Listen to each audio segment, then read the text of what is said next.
ঝড়ো হায় স্তব্ধ যখন নদী নালা, তখন এসেছিলাম আমি মায়ের কোলে। মা তখন আমাকে চিনিয়ে দিল এই জগৎটাকে, চিনিয়ে দিল আমার চলার পথ, হাত ছানে দিয়ে ডাকলো, বলল, আয় রে সোনা, এই পৃথিবীর বুকে আমাকে একটু ধন্য করে যা। সবার মাঝে আমি যে এই সংসারে এসেছি অনেক ছোট বয়সে, তোকে দিয়ে আরম্ভ আমার এই জীবন।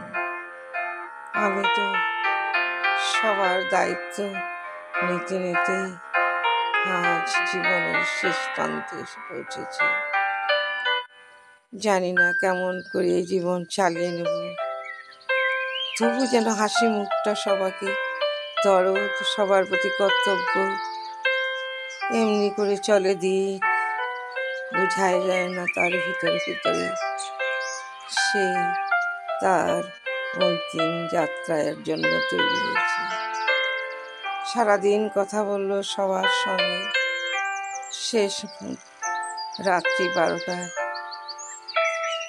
বাথরুম থেকে এসে 10 মিনিট তাকাল না, চলে গেল তার